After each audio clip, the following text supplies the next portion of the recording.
تو میں نے اپنے تجربے سے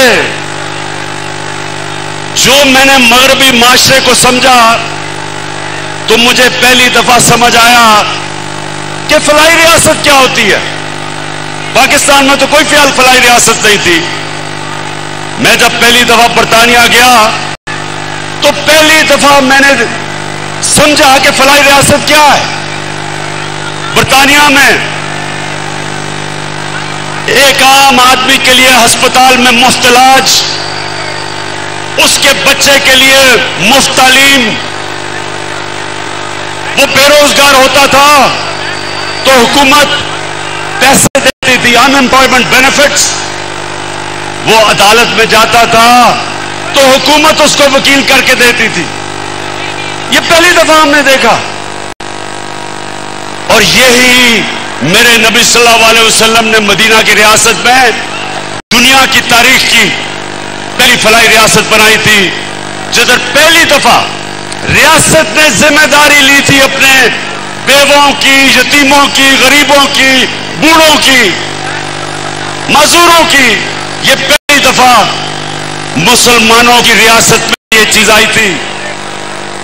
تو یہ تو میں نے یورپ میں دیکھی، اسکینڈینیویا میں دیکھا کہ وہ کس طرح اپنے غریب طبقے کو اوپر اٹھاتے ہیں. اور حال میں چائنا میں دیکھا کہ پچھلے 30 سال میں چائنا نے 70 کروڑ لوگوں کو غربت سے نکالا. یہ وہ ہمارے نبی صلی اللہ علیہ وسلم کے جو احکامات ہیں ان پہ چل رہے ہیں. پاکستانیوں یہ یاد رکھیں کہ ہمارے نبی صلی اللہ علیہ وسلم رحمت للعالمین تھے. ہمارا جو خدا ہے وہ رب العالمین ہے، سب انسانوں کے وہ خدا ہیں. اور ہمارے نبی سب انسانوں کے لیے رحمت بن کے آئے.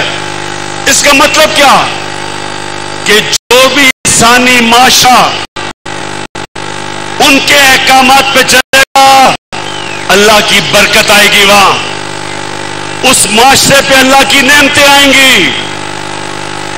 جب قرآن میں اللہ کہتا ہے کہ نبی کے راستے پہ چلو تو ہماری بہتری کے لیے کہتا ہے، کیونکہ جو مدینہ کی ریاست پہ اللہ کی نعمتیں اور برکتیں آئیں، دیکھتے دیکھتے ایک ریاست، ایک لوگ جن کی کوئی حیثیت نہیں تھی، دنیا کی انہوں نے امامت کی، ورلڈ لیڈرز بنے. صدیوں تک مسلمانوں نے دنیا کو لیڈرشپ دی. تو وہ کیا، جب آپ نظریہ پاکستان کی بات کرتے ہیں تو وہ کیا چیزیں ہیں؟ سب سے پہلے کہ ایک ریاست میں رحم ہو، احساس ہو اپنے کمزور طبقے کا، انسانیت ہو. تو اس راستے پہ میرے پاکستانیوں مجھے بڑا فخر ہے کہ ہم نکل چکے ہیں. ہم وہ ملک ہیں جو کسی بھی دنیا کی ڈیولپنگ ورلڈ، جو ملک ترقی کر رہے ہیں، کسی ملک کے اندر بھی یونیورسل ہیلتھ کوریج نہیں ہے. ہر ہم نے خاندان کو ہیلتھ انشورنس دی 10 لاکھ روپے کی. یہ ہم نے اپنے نبی کی سنت پہ چل کے کہ ایک عام آدمی جس کے پاس پیسے نہیں، جس گھرانے میں غربت ہو، ادھر ان کو سب سے بڑا مسئلہ ہوتا ہے کہ کوئی بیمار ہو جائے، کیونکہ ان کے پاس پیسے نہیں ہوتے. تو میرے پاکستانیوں مجھے فخر ہے آج کہ پاکستان میں وہ ہم ہیلتھ انشورنس لے کے آئے ہیں کہ غریب سے غریب آدمی ایک پرائیویٹ ہاسپٹل میں اپنا جا کے علاج کروا سکتا ہے، جدھر وہ سوچ بھی نہیں سکتا تھا، پہلے تصور بھی نہیں تھا. اس کے علاوہ ہمارا جو احساس کا پروگرام ہے، پاکستان کی تاریخ میں کبھی اتنا پیسہ خرچ نہیں کیا گیا اپنے کمزور طبقے کو اوپر اٹھانے کے لیے. ہمارا راشن ہے وہ ہم شروع کر رہے ہیں 2 کروڑ خاندان کے لیے، تاکہ ان کو مہنگائی کے اندر سہارا دیا جائے.